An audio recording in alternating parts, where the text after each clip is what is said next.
Perfect RIA, in case you didn't know.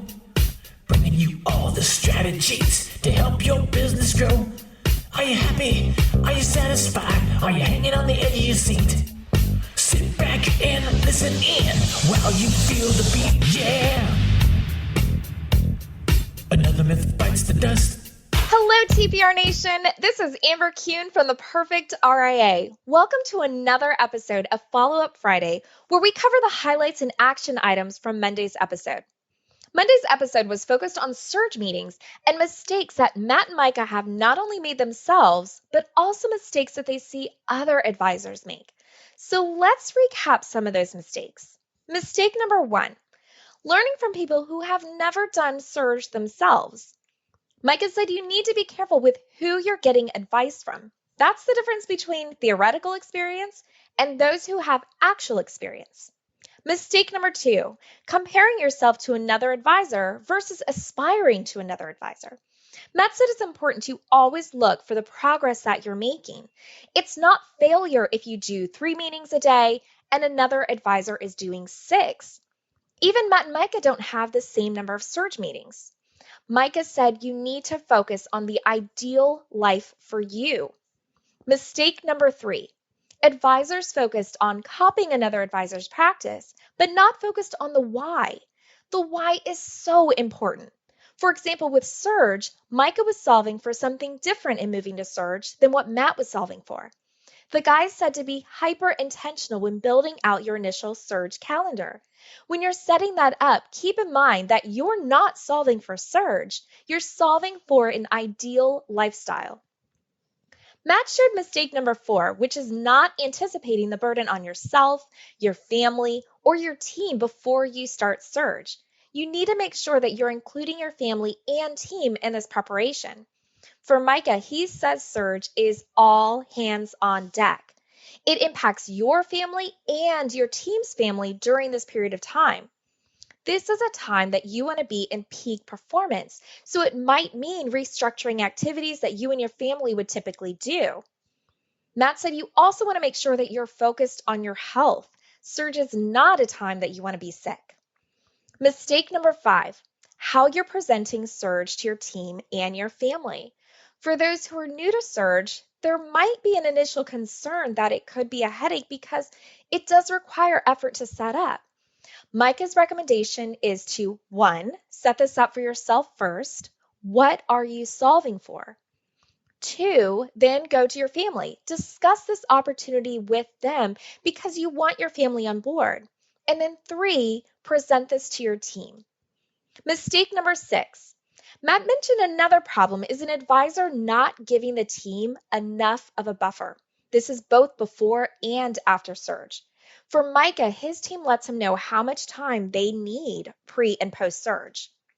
Mistake number 7. Micah stressed this. Nothing new in Surge.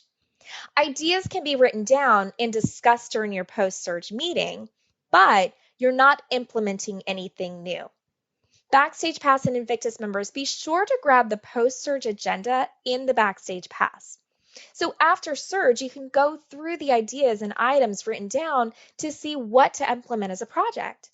Matt does a Surge debrief the last week of Surge. He said nothing new in Surge applies to paperwork as well. Surge follows a process, especially if a client needs something that falls outside of Surge. Micah sets going into Surge what an acceptable timeline is to follow up with clients. On a weekly basis, Micah is checking in with his team to make sure they can still meet that timeline. This allows him to set client expectations in case he needs to make an adjustment. Mistake number 8. Doing things a certain way without a particular reason why.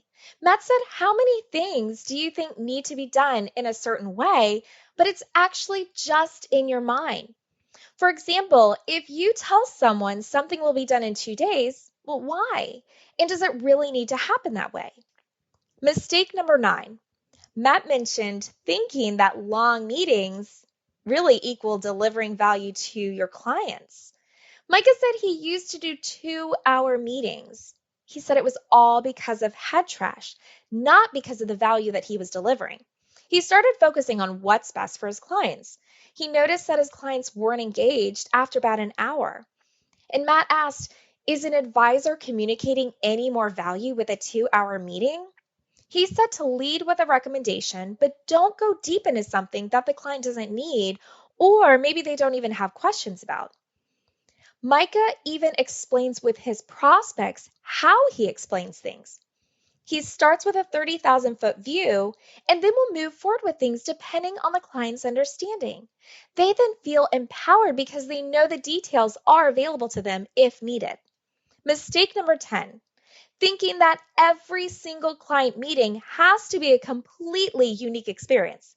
This doesn't mean that every meeting is the same, but the guy said to streamline anything that can be streamlined. The meetings should have the same general focus, such as focusing on beneficiaries for Fall Surge. Matt said you can go into your meetings looking at the same type of report, but of course can pivot where needed. He said you don't need to create a masterpiece from scratch. Micah said to think about and focus on what's the value to the client. His clients love consistency. If he's prepared and knows how his meetings are going to run, he feels he's getting better with each meeting. He knows what his clients' questions and objections are going to be, and Micah practices before Surge. Mistake number 11. Micah shared hearing from advisors that Surge isn't going to work for them because their clients don't want to wait 3 or 6 months to see them. He said, well, you set that expectation and trained your clients that you are available all the time. This isn't positive, and you need to change that dynamic. Micah said he's never lost a client in moving to a Surge schedule. In fact, he said his client satisfaction has increased because of the predictability with meetings. His clients know what will be discussed at the next meetings, and they feel 100% taken care of. Matt and Micah will do a mini search if a client needs to meet, but now it's systematized and creates value because the clients know what to expect. Let's get into this week's action items. Action item number 1. Don't miss the opportunity to see Matt and Micah in action in person. The Perfect RIA will be holding a panel of success on October 8th in Denver at the XYPN Live Pre-Con, where they will show you how to double the value you deliver to clients while working less. Visit theperfectria.com to get signed up. Action item number 2, TBR members, our upcoming power session is on August 17th. Matt and Micah will be discussing how they prepare for Fall Surge, setting your team up for success, and learning from their mistakes. Action item number 3, even if you've already been implementing Surge, there is always room for improvement. Surge is a journey. Pick 1 or 2 things that you can take into your Fall Surge to implement and deliver massive value. And of course, for our last action item, be sure to give us 5 stars wherever you are listening. Thank you so much for joining me today, and until next time, happy planning. Hold on before we go. Something that you need to know. This isn't tax, legal, or investment advice. That isn't our intent. Information designed to change lives.